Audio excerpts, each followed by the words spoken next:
Hello दोस्तों, VK fact AR channel पर आप सभी का स्वागत है। यदि आप पहली बार इस चैनल पर हैं तो प्लीज़ वीडियो को लाइक सब्सक्राइब शेयर जरूर कर दें ताकि और सभी साथी को हेल्प मिले।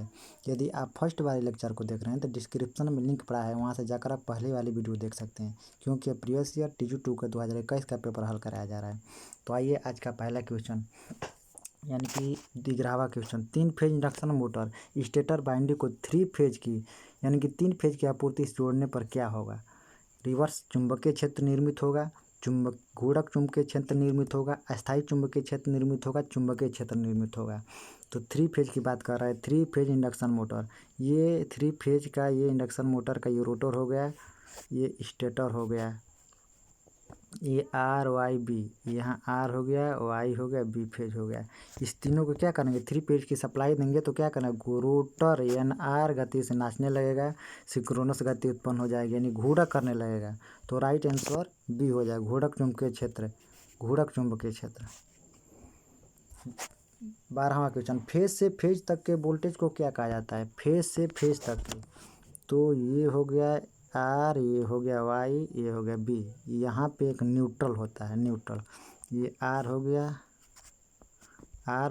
वाई हो गया, बी हो गया, फेज हो गया। तो ये दोनों फेज है। फेज यही पूछ रहा है, फेज से फेज, VRY पूछ रहा है कि फेज से फेज के बीच क्या बोलते हैं।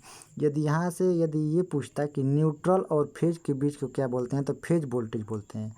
यदि फेज से फेज बोलते हैं तो लाइन वोल्टेज बोलते हैं। तो इसका राइट आंसर हो जाएगा लाइन वोल्टेज।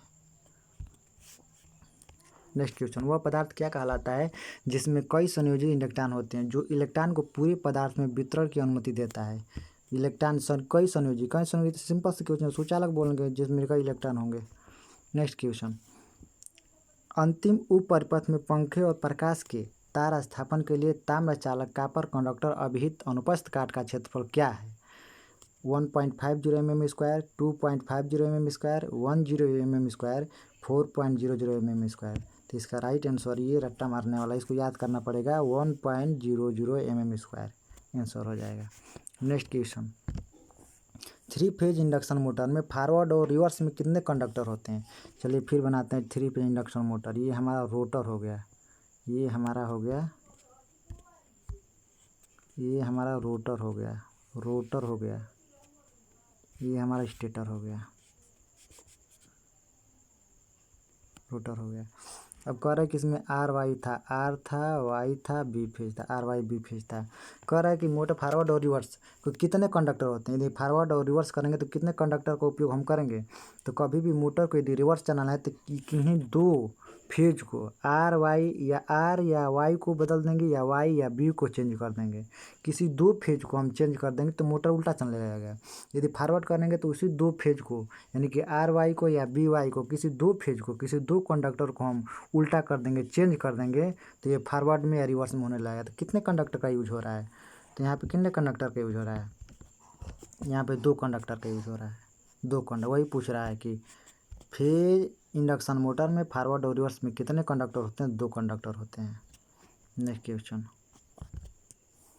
इनमें से कौन एक पन बिजली घर हाइड्रो पावर प्लांट, जो पानी से बिजली उत्पन्न होता है, पन बिजली घर संयंत्र में हाइड्रोलिक संरचनाओं का भाग है?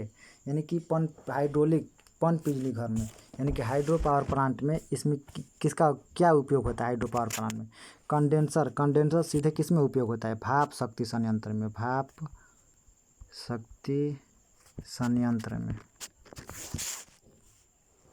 और हो गया, अगला होगा ये अतितापित सुपर हीटर, ये भी होता है भाप शक्ति संयंत्र में, भाप शक्ति संयंत्र में होता है, यूज होता है। और गैस में और एक लास्ट बात, उत्प्लाव स्पिलवे, इसका आंसर राइट हो जाएगा उत्प्लाव यानी कि स्पिलवे। इसका राइट आंसर है स्पिलवे। कह रहा है इनमें से कौन एक पन बिजली संयंत्र में हाइड्रोलिक संरचना का भाग है? तो स्पिलवे है। स्पिलवे क्या होता है? स्पिलवे का काम क्या होता है? इसमें सबसे पहले क्या करते हैं, हाइड्रोलिक पावर प्लांट से जब बिजली उत्पन्न करते हैं तो बांध बनाते हैं, बड़ा बड़ा डैम बनाते हैं, बड़ा बड़ा बांध बनाते हैं, बड़ा बड़ा बांध बनाते हैं। इससे बाद यहाँ पे पानी इकट्ठा होता है, जैसे झील में या तो नदी में बड़ा बड़ा डैम बनाते हैं, इसी से पानी से बिजली उत्पन्न होता है हाइड्रो पावर प्लांट से। और इसके बाद क्या करते हैं कि यहाँ पे गैप बना देते हैं, डैम के ऊपर यहाँ गैप बना देते हैं, होल कर देते हैं। होल से क्या होता है कि जब पानी ज़्यादा हो जाता है तो इसी होल से पानी बाहर निकल जाता है। जब डैम में इतना से पानी जब ज़्यादा हो जाएगा तो इससे पानी इससे बाहर निकल जाएगा। इसी को स्पिलवे बोलते हैं। ये जो यहाँ पे होल बनाया गया इसको स्पिलवे, इससे पानी बाहर निकल जाता है। नेक्स्ट क्वेश्चन, जब ओम मीटर की तार खुली होती है तो सूचक क्या संकेत करेगा? अरे भाई, ओम मीटर की तार, जैसे मान लो 2 तार है, एक ये तार हो गया और दूसरा एक ये तार हो गया। दोनों तार जुड़े हैं। जब दोनों तार जुड़े हैं तो यहाँ पे करंट हम फ्लो कराएंगे तो सीधे करंट फ्लो हो जाएगी, सीधे करंट जाएगी। अगर यही यहाँ से तार को कट कर दिए तो क्या करंट फ्लो होगी? नहीं हो, क्योंकि रेजिस्टेंस का मान बहुत ज़्यादा हो जाएगा, इनका रेजिस्टेंस बहुत ज़्यादा इनफाइनाइट हो जाएगा। तो सिंपल सी बात है, कह रहा है कि जब ओम मीटर की तार खुली होगी तो सूचक क्या संकेत करता है? इनफाइनाइट, अनंत प्रतिरोध, इनफाइनाइट रेजिस्टेंस, अनंत प्रतिरोध। खुला है, खुला का मतलब करंट फ्लो ही नहीं, करंट बहेगी ही नहीं, धारा नहीं बहेगी। नेक्स्ट क्वेश्चन, केबल में सटीक दोष स्थान को खोजने के लिए किस तकनीक का उपयोग किया जाता है? धारा का लूप परीक्षण, मरे और वर्ले लूप परीक्षण, प्रतिरोध मापन परीक्षण, डिटेक्शन रिले, किसका प्रयोग होता है? तो इसका राइट आंसर हो जाएगा मरे और वर्ले लूप परीक्षण का। Next question, DC shunt motor में गति नियंत्रण की किस विधि द्वारा कम गति से लेकर सामान्य गति चालित होती है?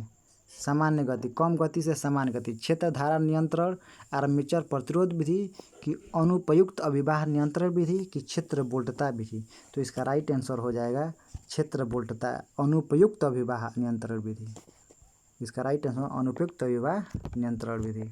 नेक्स्ट क्वेश्चन, प्रतिकर्षण प्रारंभ प्रेरण मोटर कैसा मोटर है? तो पहली बात, सीरीज मोटर। सीरीज मोटर क्या होता है? ये तो कभी भी सिंगल फेज का सीरीज मोटर होगा नहीं। दूसरा, ऐसा ही इसको शंट मोटर, इसको भी निकाल देंगे। यौगिक मोटर, इसको भी निकाल देंगे, क्योंकि इंडक्शन मोटर, प्रारंभ प्रेरण मोटर, इंडक्शन मोटर के बारे में पूछ रहा है। तो इंडक्शन मोटर प्रारंभ प्रतिक्रिया हमको नहीं समझ में आ रहा है, तो सीधे मार देंगे single phase induction motor, right answer हो जाएगा। Thank you.